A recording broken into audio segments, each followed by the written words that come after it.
हरे कृष्णा। मैं राधिका प्राण वल्लभ देवी दासी सभी का स्वागत करती हूँ अपने चैनल में। श्रीमद् भगवद गीता यथारूप अध्याय 2 श्लोक नंबर 54। अर्जुन उवाच स्थित प्रज्ञस्य का भाषा समाधिस्थस्य केशव स्थिति किम प्रभासेत किम आस्थित व्रजेत किम। अर्जुन उवाच स्थित प्रज्ञस्य का भाषा समाधिस्थस्य केशव स्थिति किम प्रभासेत किम आसीत व्रजेत किम। अर्जुन ने कहा, हे कृष्ण, आध्यात्म में लीन चेतना वाले व्यक्ति स्थित प्रज्ञ के लक्षण क्या हैं? वो कैसे बोलता है तथा उसकी भाषा क्या है? वह किस तरह बैठता और चलता है? तो कौन पूछ रहा है? अर्जुन पूछ रहे हैं भगवान कृष्ण से। तात्पर्य श्री प्रभुपाद के द्वारा। श्री प्रभुपाद की जय। श्रीमद् भगवद गीता की जय। गुरु महाराज की जय। जिस प्रकार प्रत्येक व्यक्ति के उसकी विशिष्ट स्थिति के अनुसार कुछ लक्षण होते हैं, उसी प्रकार कृष्ण भावना भावित पुरुष का भी विशिष्ट स्वभाव होता है। तो ये अर्जुन पूछ रहे हैं भगवान से कि हे कृष्ण, आध्यात्म में लीन चेतना वाले जो भगवान की सेवा करते हैं, वो स्थित प्रज्ञ के क्या लक्षण हैं?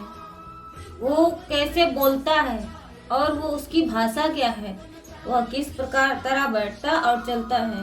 तो जिस प्रकार प्रत्येक व्यक्ति, जैसे कि हमारी कुछ एक आदत होती है, हमारा स्वभाव होता है, तो वैसे ही कृष्ण भावना भावित का भी स्वभाव बताया जा रहा कि यथा उसका बोलना, चलना, सोचना आदि जिस प्रकार धनी पुरुष के लक्षण होते हैं, जिनसे वह धनवान जाना जाता है, जिस तरह रोगी अपने रोग के लक्षण से रुग्ण जाना जाता है, या विद्वान अपने गुणों से जाना जाता है, उसी तरह कृष्ण की दिव्य चेतना से युक्त व्यक्ति अपने विशिष्ट लक्षणों से जाना जाता है। उसी तरह कृष्ण की दिव्य चेतना से युक्त व्यक्ति अपने विशिष्ट लक्षणों से जाना जाता है। इन लक्षणों को भगवत गीता से जाना जा सकता है। जो एक कृष्ण भावना भावित पुरुष या व्यक्ति होता है, तो उसके गुणों को कैसे जाना जाएगा? श्रीमद् भगवत गीता से जाना जाएगा। कैसे? किंतु सबसे महत्वपूर्ण बात यह है कि कृष्ण भावना भावित व्यक्ति किस तरह बोलता है, क्योंकि वाणी ही किसी मनुष्य का सबसे महत्वपूर्ण गुण है। जो वाणी है मनुष्य का सबसे महत्वपूर्ण गुण है कि वो किस तरह से बोल रहा है। कहा जाता है कि मूर्ख का पता तब लगता है जब तक वह बोलता नहीं है। मूर्ख का पता कब लगता है? जब तक वो बोलता नहीं है। एक बने ठने मूर्ख को तब तक पहचाना नहीं जा सकता जब तक वो बोले नहीं, किंतु बोलते ही उसका यथार्थ रूप प्रकट हो जाता है। कृष्ण भावना भावित व्यक्ति का प्रमुख लक्षण है कि वह केवल कृष्ण तथा उन्हीं से संबंध विषयों के बारे में बोलता है। फिर अन्य लक्षण स्वतः प्रकट ही हो जाते हैं, जिनका उल्लेख आगे किया जाएगा।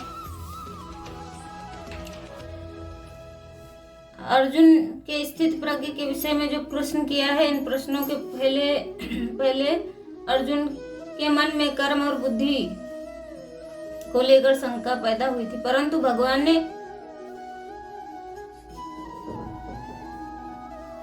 उनकी जो शंका हुई थी उस श्लोक में भगवान ने, जो भी हम पीछे पढ़ गए श्लोक, उसमें ही कहा है, बताया है, अब तू योग को प्राप्त हो जाएगा। यह सुनकर अर्जुन के मन में शंका हुई कि जब मैं योग को प्राप्त हो जाऊंगा, स्थित प्रज्ञ हो जाऊंगा, तब मेरे क्या लक्षण होंगे। अतः अर्जुन ने इस अपनी व्यक्तिगत शंका को पहले पूछ लिया और कर्म तथा बुद्धि को लेकर अर्थात सिद्धांत को लेकर जो दूसरी शंका थी उसको अर्जुन ने स्थित प्रज्ञ के लक्षण का वर्णन होने के बाद पूछ लिया।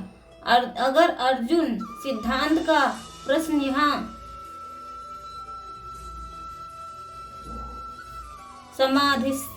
समाधिस्थ, जो मनुष्य परमात्मा को प्राप्त हो चुका है उसके लिए यहाँ समाधिस्थ पद आया है।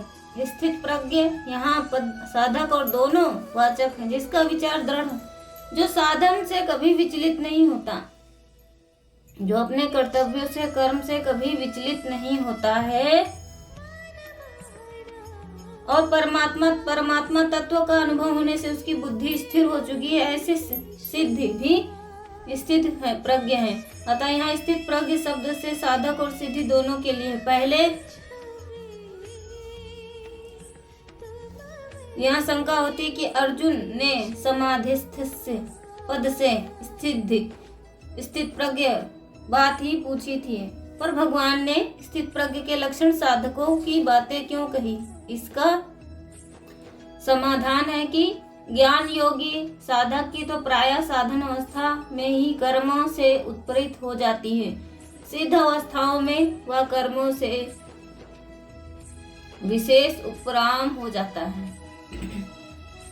भक्ति योगी साधक की भी साधना अवस्था में जप, ध्यान, सत्संग, स्वाध्याय आदि भगवत संबंधी कर्म करने की रुचि होती है। ये स्थित प्रज्ञ मनुष्य के लक्षण भगवान बता रहे हैं।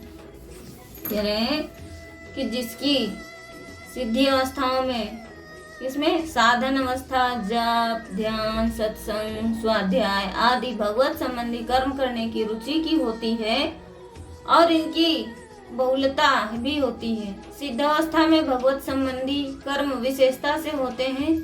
इस तरह ज्ञान योगी और भक्ति योगी दोनों की साधन और सिद्धि अवस्था में अंतर आ जाता है, पर कर्म योग की साधना और सिद्धि अवस्था में अंतर नहीं आता। उसका दोनों अवस्थाओं में कर्म करने का प्रवाह त्यों का त्यों चलता है। कारण है कि साधन अवस्थाओं में उसका कर्म करने का प्रवाह रहा है और उसके योग पर आरूढ़ होने पर भी कर्म के खास कारण रहे। अतः भगवान ने सिद्ध के लक्षणों में साधक जिस तरह सिद्ध हो जा सके उसके साधन भी बता दिए और जो सिद्ध हो गए उनके लक्षण भी बता दिए। का भाषा परमात्मा में स्थिर बुद्धि वाले मनुष्य को किस वाणी से कहा जाता, अर्थात उसके क्या क्या लक्षण हैं। स्थिति किम प्रभाषित, वह स्थिर बुद्धि मनुष्य कैसे बोलता है। किमासित, वह कैसे बैठता है, अर्थात संसार में किस तरह उपराम होता है। व्रजेत किम, वह कैसे चलता है, अर्थात व्यवहार कैसे करता है। तो इसका उत्तर हमें अब भगवान देंगे। तो हम मिलते हैं अपने नेक्स्ट वीडियो में कि भगवान इनको उत्तर किस प्रकार दे रहे हैं। तब तक आप बने रहिए। हरे कृष्णा। धन्यवाद मुझे सुनने के लिए। हरि बोल। वांछाय कल्पतरुभ्यश्च कृपा सिंधु भयेवच पतितानां पावनेभ्यो वैष्णवेभ्यो नमो नमः। हरे कृष्णा कृष्ण कृष्ण हरे हरे, हरे राम राम राम हरे हरे। जगत गुरु शिल प्रभुपाद की जय। अनंत कोटि वैष्णव भक्त वृंद की जय। हरे कृष्ण।